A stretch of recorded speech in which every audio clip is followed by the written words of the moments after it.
Շնորհակալ եմ, ներքին գործերի հարգելի փոխնախարարներ, մի քանի հարց ունեմ։ Առաջինը կախված է անցած տարի իմ կողմից հեղինակած եւ ազգային ժողովի կողմից ընդունված օրենքի նախագծին, որով ներքին գործերի նախարարությանը տրվեց լայն լիազորություններ եւ պետական կառավարման համակարգի արկա բոլոր տեսախցիկներին 24-ժամյա հասանելիություն։ Օրենքը ընդունվեց եւ ձեր խնդրանքով ուժի մեջ մտավ միայն օգոստոսի 9-ին, բայց մինչեւ այս պահը չի գործում փաստացի, քանի որ այդ ենթակառուցվածքը չունենք, երբ կունենանք տեսախցիկների մեկ միասնական կենտրոն, որը ինչպես օրենքի նախագծի քննարկման ժամանակ էինք նշում եւ դուք նույնպես նշում եք, կբերի հանցագործությունների կանխմանը, նախականխմանը եւ կանխարգելմանը եւ նաեւ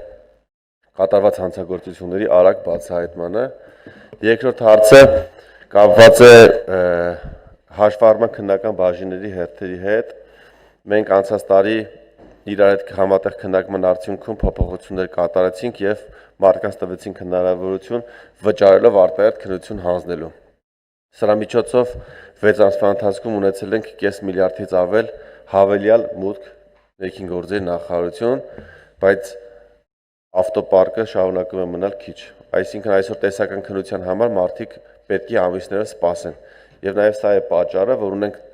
տասնյակ հազարավոր զրկված վարորդներ, ովքեր մինչև այս պահ չեն կարողանում հանձնել քննությունը։ Դրա համար մենք մյուս քայլին ենք գնալու եւ հունիսի 16-ին տալու ենք հնարավորություն գումար վճարելով վերականգնել վարորդական վկայականները, բայց եթե այս մյուս կետը արած լինենք եւ հեշտ լիներ քննություն հանձնելը, այսինքն մարդիկ ստիպված չլինեին 3 ամիս սպասելու, մեծ հավանականությամբ այս թիվը կլիներ ավելի ցածր։ Ինչ ենք անելու, որպեսզի մեքենաների թիվը լինի շատ, որպեսզի վարորդական վկայական ստանալու համար մարդիկ ստիպված չլինեն ամիսներով սպասել եւ ծառայությունները լինեն ավելի հարմար եւ հասանելի։ Նաեւ կխնդրեմ եւս մեկ անգամ ուշադրություն դարձնել հաշվառման քննական բաժինների աշխատողների աշխատավարձերին, քանի որ ունենք բարձր ծառայաբեռնվածությամբ աշխատող հարյուրավոր աշխատակիցներ, ովքեր ստանում են 100-200 հազար դրամ աշխատավարձ, որը բավականին ցածր է հաշվի առնելով իրենց պատասխանատվությունը եւ ծանր աշխատանքը։ Եվ երրորդ հարցը մենք ունենք խնդիր նաեւ քաղաքացիությունից հրաժարվողների հետ կապված։ Ես հարցում եմ ուղարկել ներքին գործերի նախարարին եւ քաղաքացիությունից հրաժարվող մինչև 18 տարեկան արարական սեռի անձանց թիվը շարունակում է մնալ բարձր։ Առաջին 4 ամիսներին այս տարվա 800-ից ավել տղաներ ունենք, ովքեր հրաժարվել են քաղաքացիությունից եւ 18 տարի լրացումից հետո չեն զորակոչվելու ծառայության։ Եթե այս թիվը բազմապատկում ենք 3-ով, որպեսզի հասկանանք 2026 ամբողջ տարվա ընթացքում ինչ թիվ է կազմելու, մոտավորապես անցած տարվա պատկերն ենք ունենալու 2500-ից 3000 քաղաքացիությունից հրաժարված արարական սեռի միջև 18 տարեկան տղաներ, ինչը լուրջ խնդիր է մեր բանակի համար եւ կազմում է զգալի մաս մեր տարեկան զորակոչի մեջ, որպես ներքին գործերի նախարարություն եւ քաղաքականություն մշակող մարմին, ինչ քայլեր եք նախատեսում անել, որպեսզի այս բանակի վրա մեծ բացական ազդեցություն ունեցող եւ անհավասարություն նշան դնող արկա իրավիճակը մենք կարողանանք լուծենք։ Քանի որ այսօր ֆինանսական միջոցներ ունեցող անձինք իրենց երեխաներին տանում են եւ հրաժարվում են քաղաքացիությունից, հետագայում նրանք չեն զորակոչվում ծառայության, ինչպես տեսնում ենք հատկապես Երևանի էլիտար դպրոցներում եւ ոչ միայն էլիտար դպրոցներում սովորող շրջանավարտների շրջանում, երբ շրջանավարտներից ոչ մեկ կամ ընդամենը մեկն է գնում ծառայության, քանի որ միջև այդ իր ընտանիքի անդամները օրինական ճանապարհ լուծել են այս հարցը։ Շնորհակալ եմ։ Շնորհակալ եմ, պարոն Սարգսյան, կարևոր հարցեր բարձրացնելու համար։ Ըստ էության հարցերը պարոն Ղազարյանի համակարգման ոլորտում են եւ կարծում եմ ավելի ճշգրիտ պատասխան եք։ Շնորհակալություն։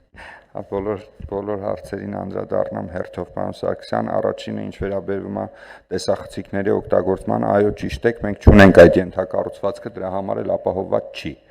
դրա իմպլեմենտացիան։ Ինչ ենք արել այդ ուղղությամբ, տեղեկատվական տեխնոլոգիաների գործակալության գործընկերների հետ մշակել ենք անցումային խորհրդատու են թարգմանում հայերեն, transactional advisor ասված, դրա համար համապատասխան տեխնիկական նկարագիր,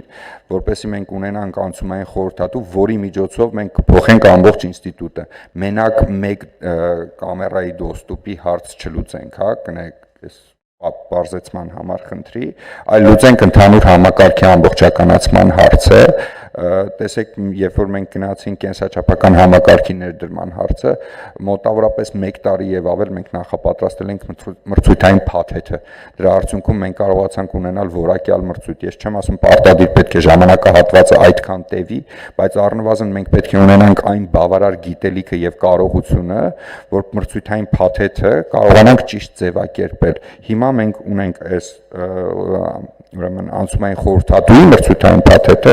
սա իրականացնենք, կստանանք որակյալ անցումային խորհրդատու, որի հետ աշխատելով կներդնենք ամբողջական ենթակառուցվածքը, մենք այստեղ նաև որոշակի ինստիտուցիոնալ փոփոխությունների ենք գնալու, ես կարող եմ նշել, որ սա բավականին համակարգային լուծում է լինելու, որը կառնչվի ոչ միայն հանցագործությունների կանխմանը, նախագանխմանը եւ ուրեմն հանցագործությունների բացահայտման ցուցանիշի ուրեմն բարելավման վրա կազդի, այլ նաև ճանապարհային երթևեկության անվտանգության մասով դրական արդյունքներ կունենանք, սակայն ցանկանում ենք համակարգային լուծում ունենանք։ Ինչ վերաբերվում է հաշվառման քննական ծառայությունների հետ կապված հերթերին, Պարոն Սարգսյան, գիտեք, այստեղ ներդրել ենք մի քանի գործիքակազմեր, այդ թվում նաև ձեր հետ համագործակցությամբ, այո, այս ուրեմն արտահերթ վերականգնման համար դիմումների քանակը բավականին շատ է, մարդիկ օգտվում են այդ հնարավորությունից եւ մենք դա բավականին դրական ենք գնահատում։ Ինչ վերաբերվում է ավտոպարկին, դուք ասում եք այսքան գումար ենք ունեցել, որքան է ավտոպարկը թարմացվել, այդ գումարը չի ուղղվում ներքին գործերի նախարարությանը, դա ընդհանուր բյուջետային եկամուտ է, հետո մենք ունենում ենք համապատասխան հատկացումներ, որոնց միջոցով